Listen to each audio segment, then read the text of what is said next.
Assalamualaikum. عليكم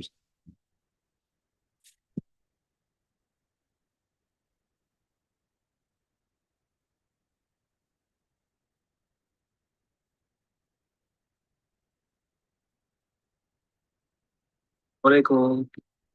عليكم السلام. أعوذ بالله من الشيطان الرجيم. بسم الله الرحمن الرحيم.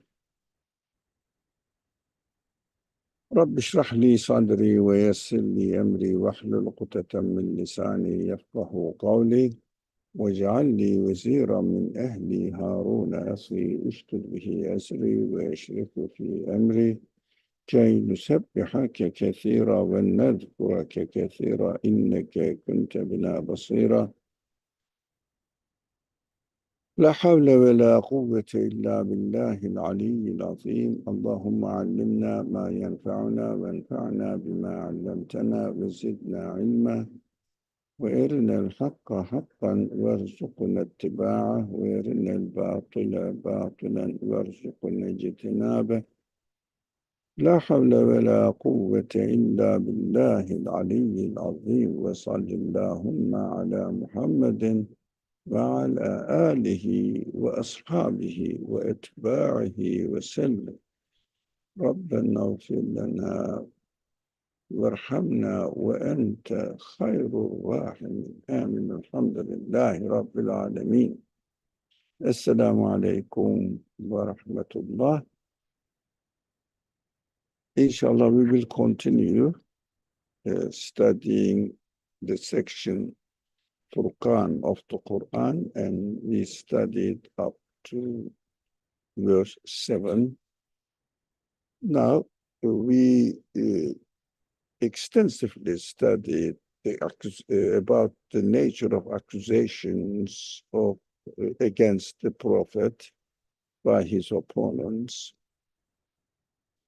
and how we can benefit from them, and how can we make sure that they really happened. Is there any way to prove them, etc.? We studied that subject extensively, but still the same accusations from different perspectives are listed here in this verse and the following verse.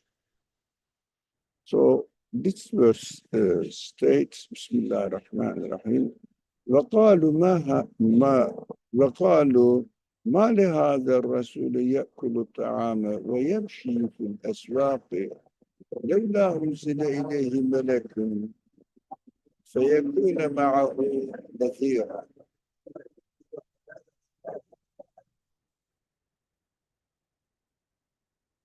Sorry for the noise, I can't help it. The translation is, they also say, what sort of messenger is this? He eats food and walks about in the marketplaces.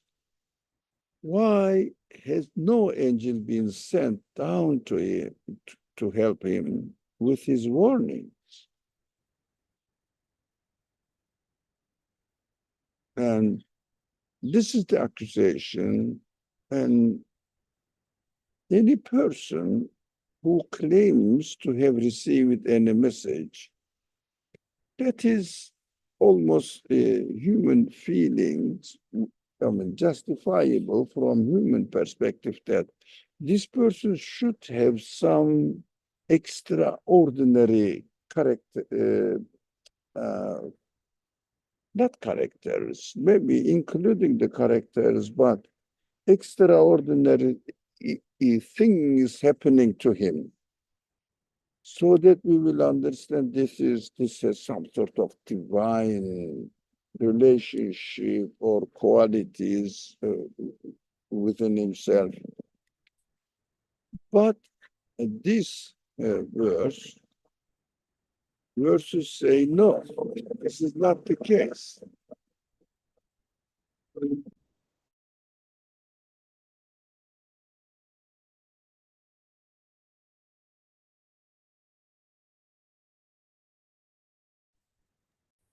Sorry about the helicopters.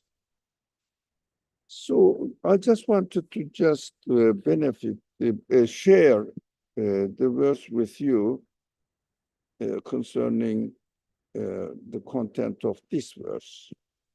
Of course, those who joined last and previous weeks' discussions, they know that we discussed this matter from another perspective, the evidence for the truthfulness of this claim and also basis of these claims, this kind of claims.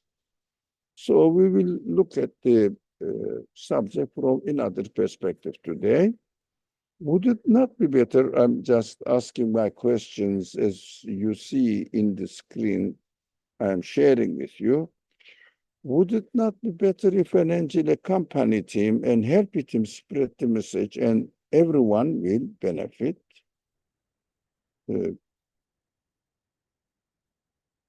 From this message.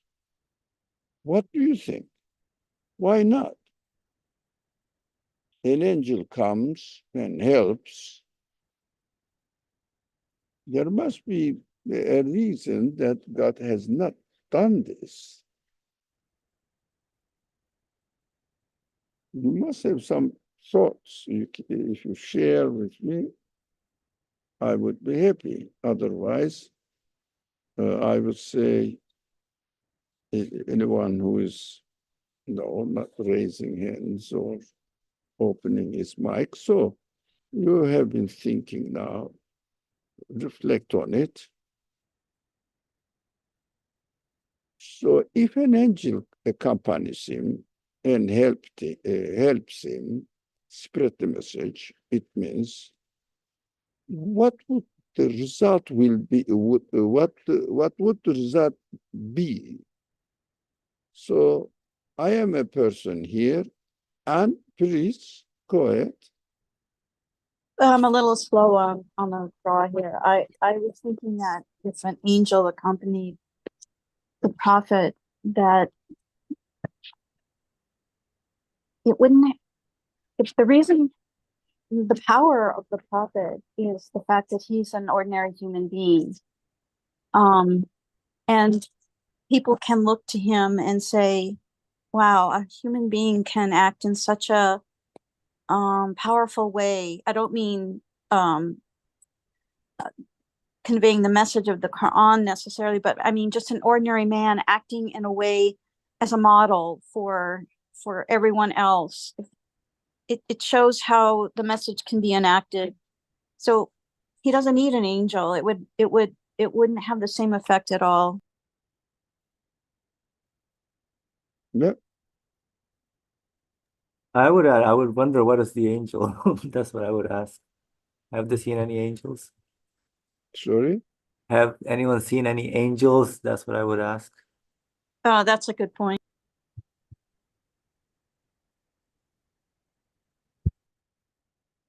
Now, angel accompanied him. Well, I think historically we know that angels has not accompanied him. Is that your question?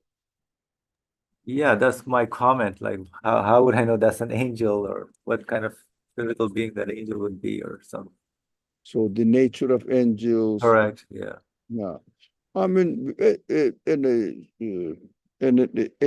being in a different appearance.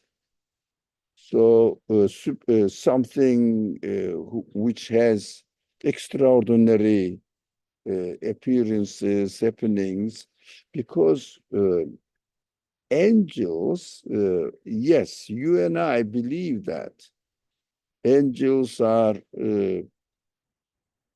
creatures cannot be seen, but we can understand their existence. This is not our subject, but those people, there's something like a super, how can I explain it? Maybe an appearance in the form of a light or something. Yeah. But whatever the nature of the appearance is, if whatever it is, if an angel accompanies him, and when he speaks, and the angel also helps him in one way or another, do you think it would be better for us as far as our relationship with the message of the prophet is concerned? It would not to me. Why not? Good, good, good. But of course, Because- I'm expecting you to go ahead further. Yeah, because I don't know what the angels look like, so I will expect a human being to show me, tell me, to relate to the human being, a person. But supporting the prophet.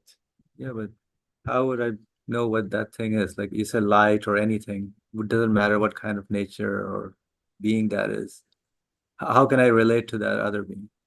Let's assume that it is really angel, although we now as believers what angels are, we know it may not, the angels cannot appear in this way or not, but the Quran narrates some events that angels appeared to Ibrahim and to Lot's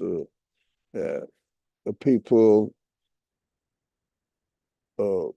This is okay.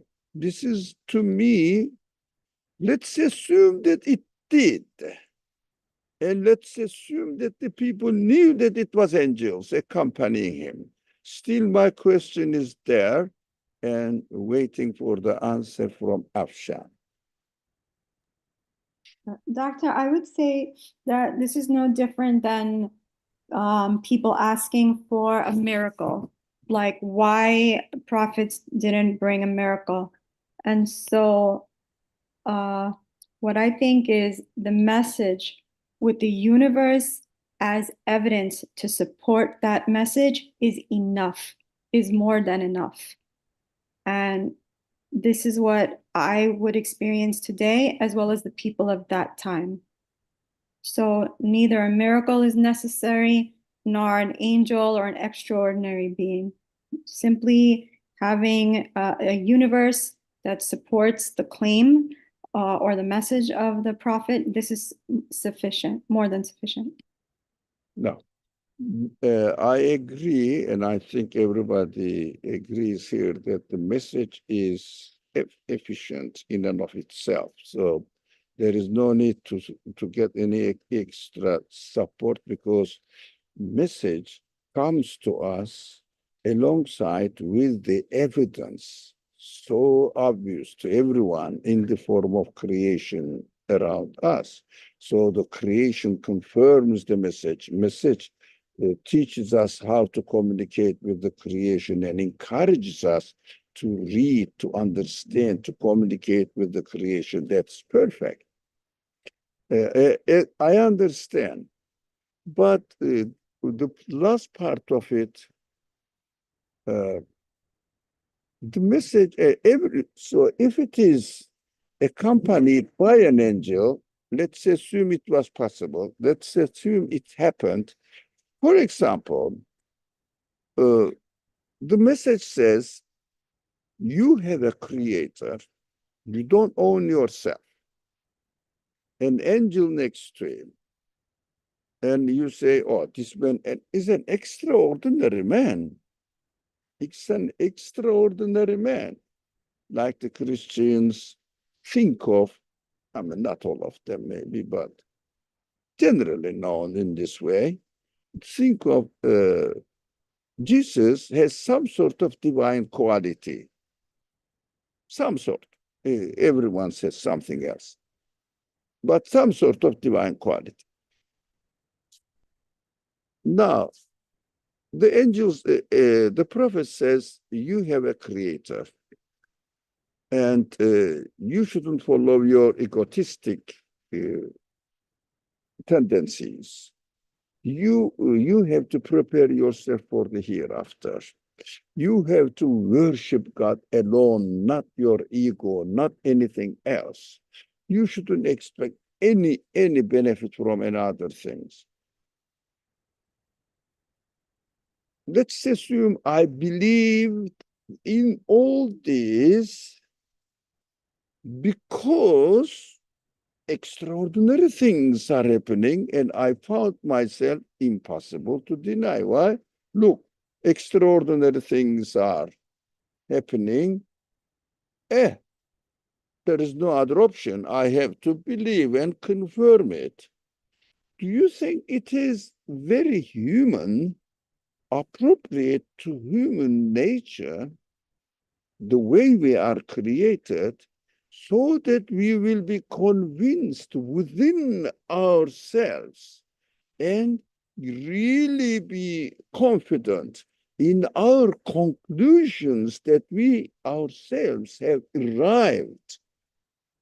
We ourselves have arrived, and be confident about it. I have my creator, and really I am here to get ready for an eternal life in the next creation. I am absolutely sure next creation will take place. As far as my human qualities are concerned, if I am not convinced by myself with the reality of the content of the message, but because of the external elements forcing me to accept it, like somebody took a gun in his hand and just pointed to my head and tied up my hands and said, "You have to believe in God. You are created." This person is not convinced, but he's bound to say yes. He's bound to say yes. I'm going to get ready for the hereafter. There is hereafter. There is hereafter. Please, please. Obliged to believe in the content of the message cannot be internalized and cannot become an internal conviction. Satisfaction cannot be a certainty. This man says this, and he has an extraordinary appearances. It must be true, but I mean, I have to accept it. I have no other option. Look, this man is so obvious. Angels are around him. Whatever he wants happens. Oh, but internally, in my human qualities, I'm not satisfied with it. As if I am forced by a gunman and I have to accept it. There would be no difference, because both of the cases are similar to each other, equal values actually they have, as far as my internal conviction is concerned.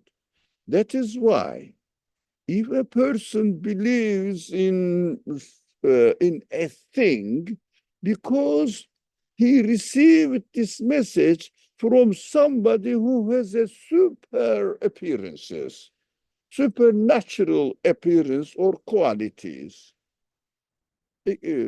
so it would be a personal conviction at all.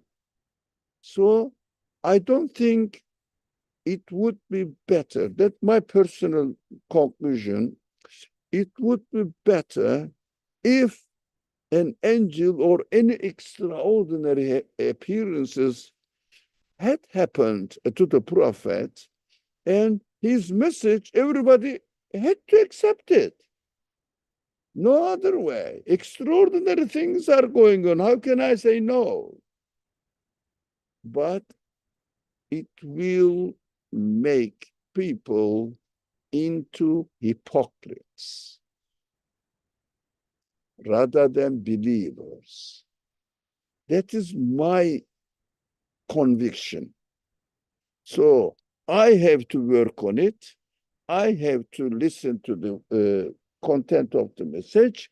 I myself must be convinced and satisfied with it and practice it wherever I am.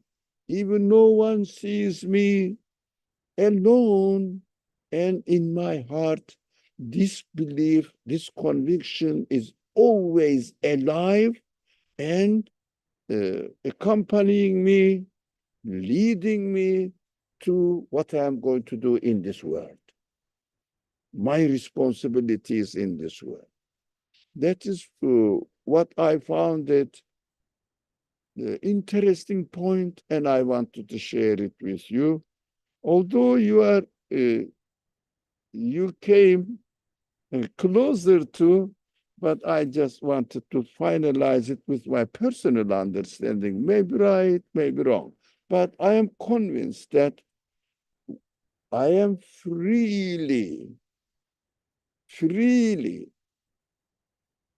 confirming the message if I am, of course, if I am not, again, freely rejecting it. And I am created with a free will. The mystery of free will functions here. Free will asks me to choose freely from two options always.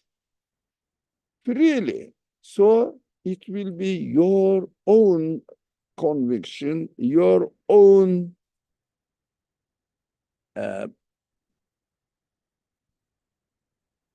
what is it?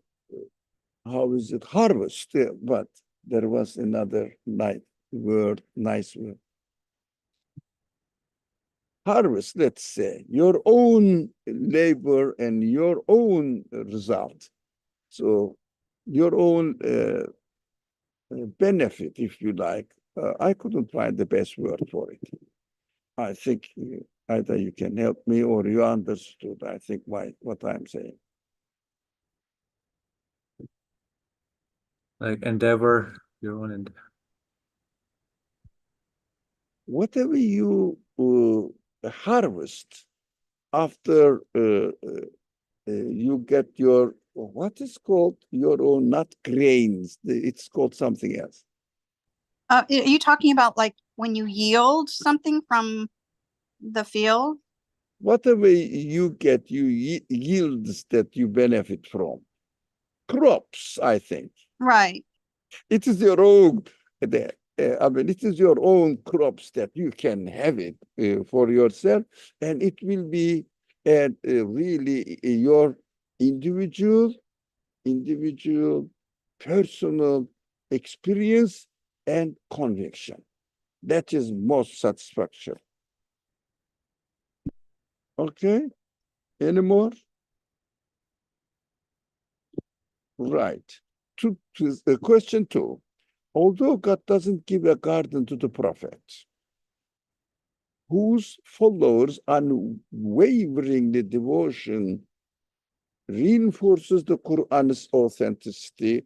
I think we studied this last week extensively. Although Qur'an says he should have this and that, but this kind of different appearances, extraordinary things, Jannah, the garden, of course, this is interesting, uses أو تكون له جنة.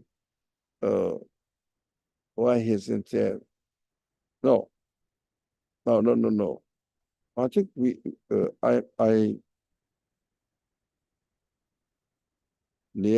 are here. I confused. Yeah, we should be on the previous slide with question 2. Now, question 2 here is, what's the rejectors missing? Rather than the content of the message, are they looking for something extraordinary? Are they seeing the extraordinary?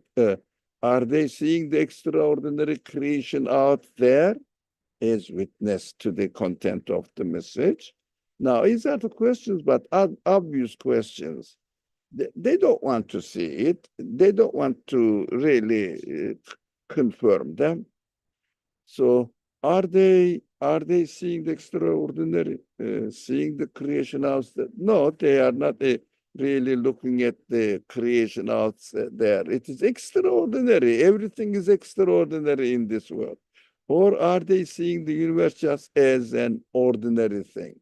Now, to me, but I may sound a bit extremist in this sense, or not very conventional way of thinking. You may find me, I don't mind. We are close, family-like friends here. I am just sharing my frank understanding.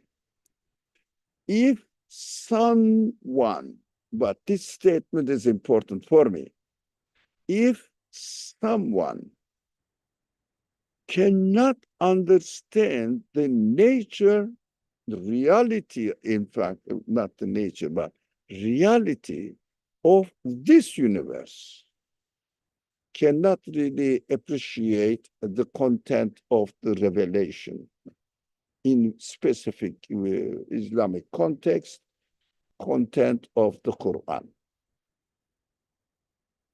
Not other way around. Other way around works afterwards. What do I mean? If someone cannot really appreciate and understand the orderliness of the universe, miraculousness of the universe, they cannot really understand and confirm the content of the revelation. In specific case, the Quran.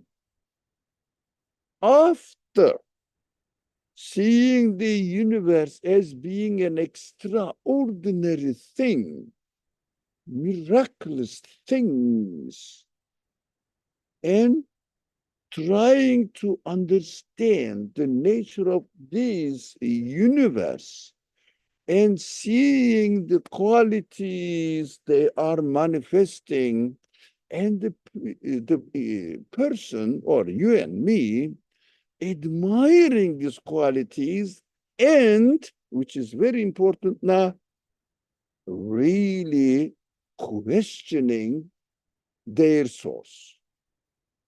How come it happens? How come the universe comes into existence?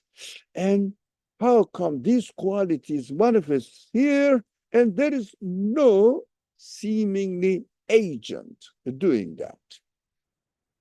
If someone really doesn't wonders about it, admires it, this person cannot comprehend the content of the message of the Quran or Wahi in general. Cannot. So he wouldn't benefit from it, and he wouldn't really be convinced about the content of the Quran. Just somehow generalization of the universe. Oh, this universe needs a creator, and whatever Quran says, so. So what is the relationship between the message of the Quran and the message of the universe? Now, first, we are here in this world. Whether we receive the message or not, universe is in front of me. And my human quality is already ingrained within me, included in my existence. I am here as a human being. I have to use these human qualities, my human qualities, question the creation, and then I must find it as an extraordinary being. And then wonder, if not excited, wonder how these things are miraculously coming into existence. And apparently, there is no agent.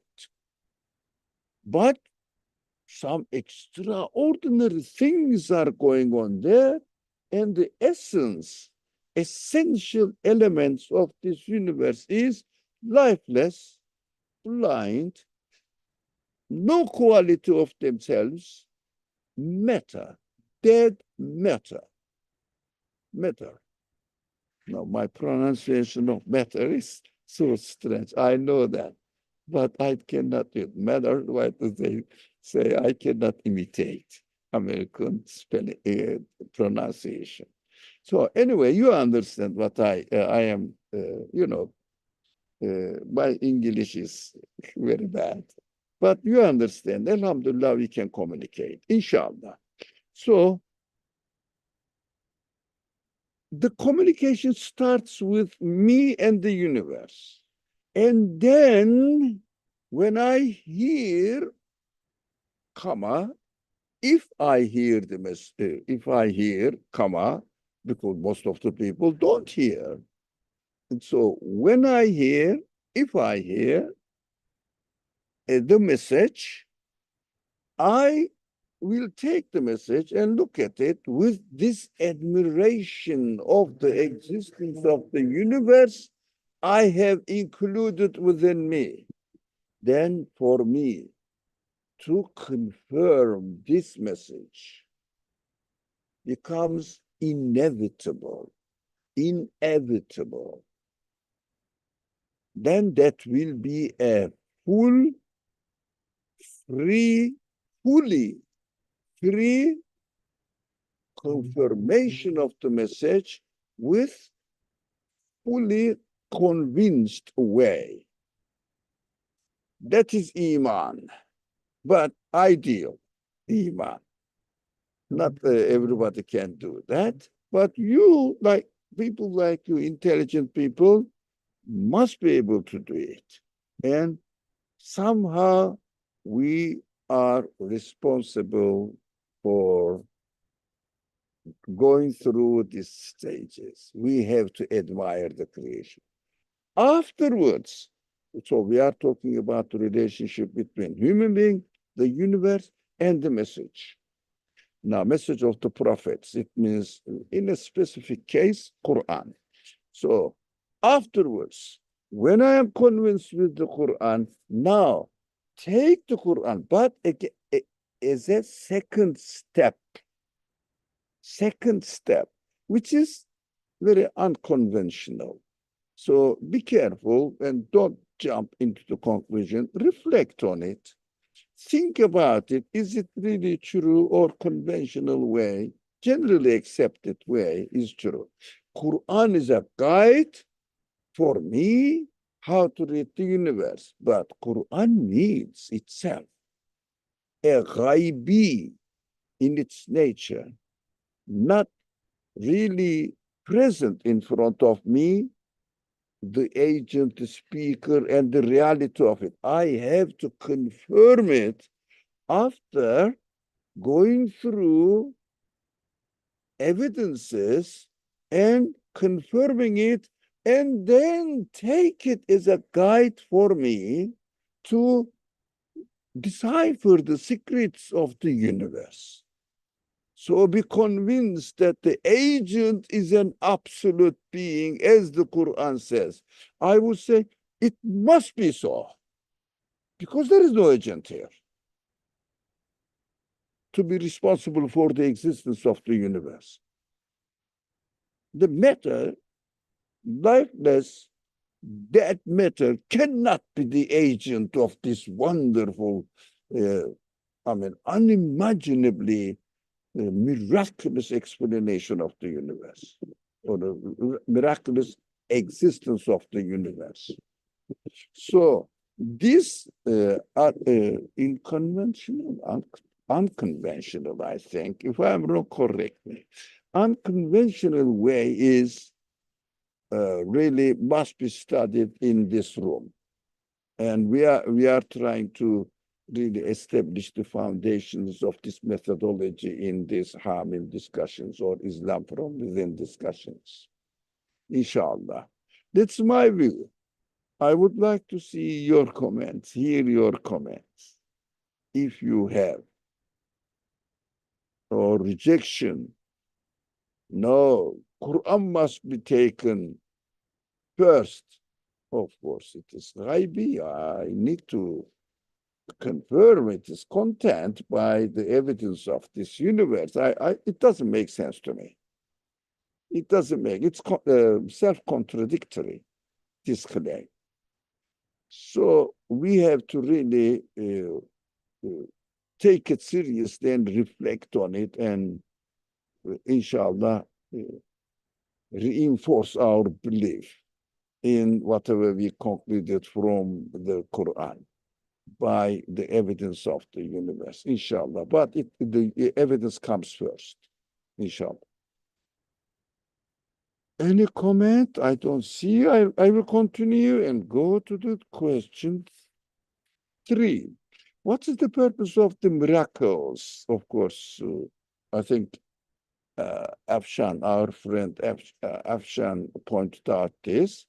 What is the purpose of the miracles? Should the miracles of the Prophet make people feel obliged to believe in its message, or to choose freely the reality and submit to it? Afshan, go ahead.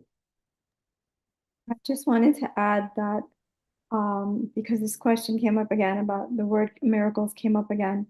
I feel like the miracle is almost like an advertising, like it if you're living in this town, this place, or this time, and something extraordinary happens, you will be shocked and you will really focus on where it came from, and you will pay good attention to whatever else that person has to say. And so I feel like the miracle, it attracts attention like advertising, but it's actually the message that's the substance and what truly convinces you. So one person will be attracted with the miracle and not convinced of the message for whatever reason, and another person will be attracted to the miracle, and then the message makes sense to them, and then it forms a belief in their heart and mind. So that's how I see it, that the miracle is like is just an advertisement. Maybe you buy the product, maybe you don't. No, thank you very much. Thank you. I agree. So miracles take place, or took place actually, occasionally and not on demand. Show us a miracle? No. Because it will be an obstacle to take the message seriously. But occasionally happens according to the creator of the miracle, who is God, depending on the people present there, and attracting their attention, and it happens, disappears, finish, not continuously accompanying the Prophet, as the people here claiming or expecting him. No. Now, this is one. The second is, after the death of the Prophet, miracle doesn't happen. As Afshan pointed out, I understand the message is fully revealed, complete. Now, without any need for an advertisement, I'm borrowing the word, very good word from Afshan, without needing any advertisement, now the product or the product is in my hand. Why should I need an advertisement? It was an excellent example. Thank you, Afshan, for it. Advertisements may be needed, although advertisements are not encouraged by Islam. That is another subject, but may be needed for those people who are not aware of the product. But we are aware of the product now. It is in our hand. So That is why after the death of the prophet, the message has been completed and available for everyone who have received it, of course. And if they have not received it, their responsibilities are completely different. And this is not our subject, because God will decide about it and not me. So why should I bother what will happen to them? As if I'm going to do it. No, I'm not going to do it. None of my business. So here is the product in our hands, and we don't need advertisement. That's why advertisement is not necessary or needed here, but the product itself will be an advertisement in my hand. That's why the Muslim scholars generally accepted and confirmed that Qur'an is the only living miracle of the prophet. I agree. And I don't need any miracle. So I don't need any scholar to show me, and it is not called miracle, but it is called karameh. It's something favored, ikram, favored by God to this person, because I don't need it. If I believe in somebody's word or message, because he had some extraordinary things, although occasionally I wouldn't be fully satisfied within the with the content of the message, and it will be just a superficial belief. I mean, I would find myself obliged to believe in it. This man is an extraordinary man. So if he says so or she says so, must be so. No, don't wait any karama from anyone. But somebody may receive karama. Everybody receives karama to me anytime. Even I'm now invaded by ants here. Uh, ants have received karama. Look, they know, they see better than I see, and they know what is good for them, what is harmful for them.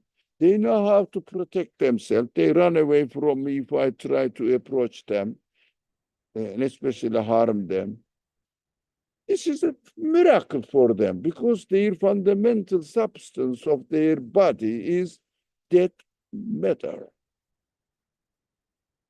The one who created them gave them miracle of being an ant, communicating with each other. They know their way. In the evenings, they go back to their home. How do they know? Without the GPS now, I don't know how to get back to my house if I go somewhere else. So this is the whatever my understanding of karama. All right. Can I So, ask a question? yes, of course. Why So not? you said wonder working and miracles aren't. So the difference, so with wonder working, you said that we cannot rely on what the Yeah, man says, basically. But what about the miracles? I don't think we can rely on what the, it's only to highlight who the person is, basically. Isn't that the logic we follow? but still, the highlight the person, which is a questionable matter, but it is not miracle. I understand this. Karama, I said. You said wonder working. I In just try to translate it, yeah, wonder working. yeah. But, all right. What we communicate what we understand each other.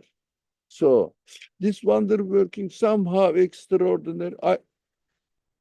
Uh, is I take the view of some people, some serious people. They say, if this person had really this wonder working, he would hide it. he would hide it. Why? Sincerity requires it. If he is showing it himself, then demonstrating that, look, I am doing this, some Buddhist or Buddhist Sangha, Buddhist monks do, demonstrate it. Islamically, it is not accepted. But if he doesn't desire and happen something, and it would be in the view of the person, in the eye of the person who sees it, and it is open for interpretation. Maybe I didn't understand perfectly such and such. The man says, I'm innocent. I didn't want to demonstrate anything. I am an ordinary man like you and me. If a person says, look, what I have, I am an extraordinary person, that is not wonder working or karama. That is somehow, I don't know. I don't want to label people, but I don't think so. A true one or really a genuine one. Genuine one must happen without desire, prior desire by the person, and shouldn't be shouldn't be demonstrated to others. Sincerity requires it. If he's an honest person, he wouldn't show it anyways. But people make up. People make up. All right. I think we should go to the next verse now. Oh, and then the miracles you said I think we discussed this before, Brother Ali. No. From our last discussion, we discussed that the miracles are just to point out to take the man seriously, the person who is bringing the message. Prophet. The prophet, yes. Yeah. Not So no, I couldn't believe in the message, but to take him seriously, that he's employed by God in a way. Yeah, as Afshan explained it. I agree. I meant wonder workings that the people talk about, especially subcontinent, Asian subcontinent people. They are very, very fond of miracles. Not miracles, I'm sorry, wonder working, karame. So we have to watch out. That is something out of ignorance. That is my understanding. Inshallah, I understood, Asim, you were referring to miracles, correct? Correct. Yeah, you are right. Then I took it to another side, which was my mistake, if you like, if I could express it. It was my mistake, but somehow it is a problem among this innocent general public, Muslim general public. Okay. All right, let's go to this. Was it the previous one was 7? No. Okay, 7. Now we are. Bismillah ar-Rahman ar-Rahim. Ayah reads, ev yulqa ilayhi kenzun ev tekunu lehu cennetun يأكل منها وقال الظالمون إن نتبعون إلا رجلا مسحورا. Why hasn't he been given a treasure?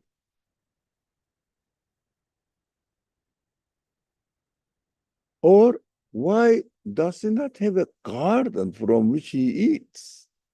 And the evildoers say, the man you follow is simply bewitched, mas'hur, bewitched.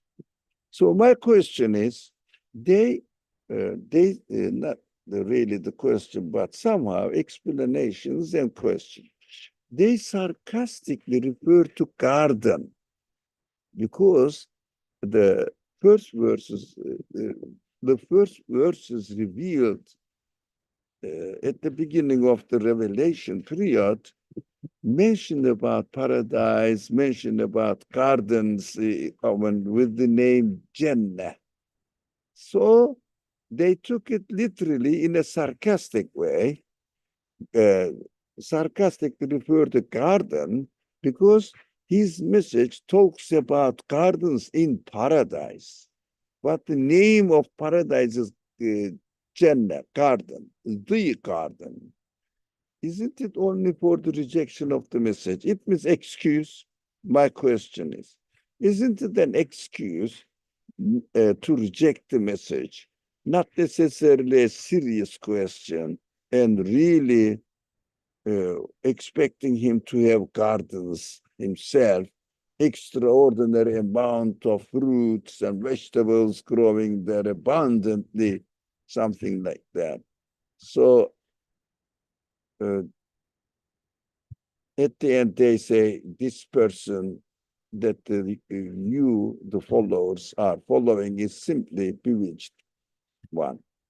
So I think the question one is not a question or a subject. I think it is understood, isn't it?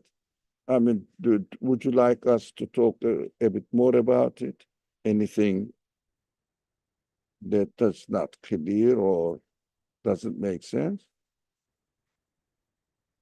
I'll go ahead to this. So your explanation is that they took it literally, the gardens, Yeah, these verses. and also referring it to the to this word, gardens in this world. It's a sarcasm. The second one, although God doesn't give a garden to the prophet, special garden in this world, whose followers unwavering devotion reinforces the Qur'an's authenticity. Now, we are seeing that and we are experiencing and reading the Qur'an openly declares and what the rejectors, deniers, accused of the prophet, and he doesn't say, okay, since you said this, I'm going to give him gardens in this world. No, he doesn't say. He just says they don't have good intention. They are not really serious. They are just accusing and looking for an excuse not to believe in the message the prophet brings to them. But the followers are not expecting that. Now, look, the verse says, ayah itself says, the prophet should have gardens here, and the deniers say this. So they say, look, God mentions this and doesn't give garden to the prophet. And it means what he says may not be correct. No, they keep following him, which is also another proof that they also know that their accusations are not really true. And this is just an excuse invented by them. So they continued to be together, to follow, to support the prophet, stronger and stronger and stronger as they are pressurized by the deniers, rejectors. That is also another evidence that really all these accusations were known during the prophet's time by almost everyone. That these accusations are just really fabricated accusations. I would go to the third. Even amidst relentless accusations, the followers' faith remained unshaken. Yes, doesn't their steadfastness further validate the Qur'an's truthfulness? I think we dealt with this one. I think the answer is obvious, but my intention was to draw our attention that this is a very important matter that we have to keep in our mind and share this understanding with others. They may not have heard of it because it is not common approach to these accusations, and these accusations being narrated in the Quran itself is an evidence that Quran is open to any kind of challenges. And historical reality out there, since we received the Quran protected, how? Because the loyalty, the complete loyalty of the followers of the Prophet took his message and preserved it and transferred to the next generations. That is why, thank God, Alhamdulillah, we received the message. If I have the Quran in front of me, in my hand, it proves that the people around the Prophet were loyal to it. Here we are. How could I get it if they were not really loyal to it? Although these accusations are openly stated, declared to everyone, even the deniers say, look, Muhammad himself is saying, God said that you are accused of all this, and these people are wrong, but I'm not going to respond them by giving you pardons in this world, for example, or accompanying you with an angel, for example. So this is a proof that Quran is open to any kind of challenges. And it is. It seems to be so. If only we know really what the Quran is saying and how it is presenting it to us, presenting his message to us. So we dealt with this one as well. Any more comments? Otherwise, I think now a new subject starts here after establishing that this truth of the Quran, reality of the Quran, truthfulness of the Quran, trustworthiness of the Prophet in his being a messenger of God, together with the challenges he had been faced, expressed clearly, and we studied it. Now the subject comes to the message of the Quran itself, and he's going to, it is going to present the content of the message, inshallah. Brother, did we skip 9 or something? Sorry? Verse 9, yeah. Really?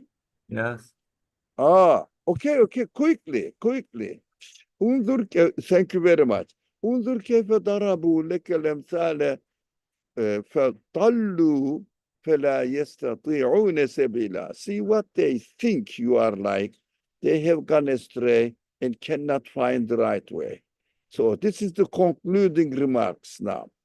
Now, number one, the point I raised here, the inconsistency of their attacks on the Prophet. It means sometimes that he's bewitched, sometimes says he was helped by others, sometimes say why there is no angels accompanying him, sometimes said he is like an ordinary man walking in the street like you and me.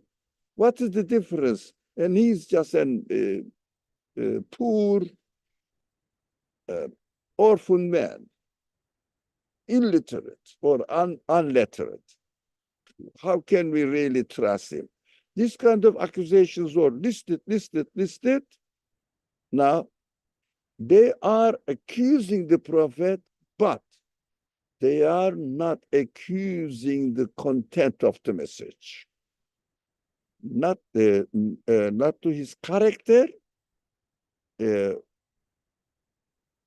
but in fact, they are attacking the message by, how do you say, insulting, no, accusing the prophet.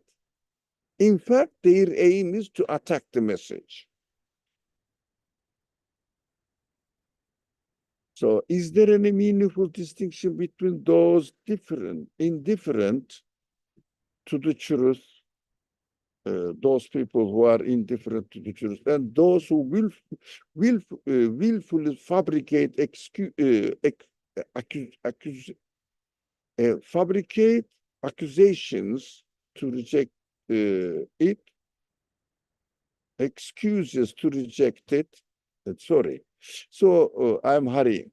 So we understand that many of the prophets' contemporaries were indifferent people.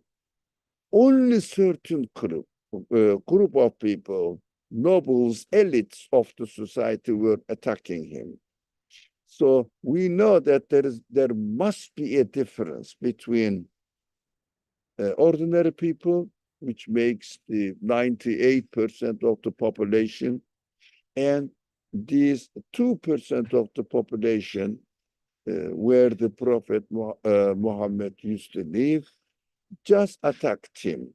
Not ordinary people on the street, no.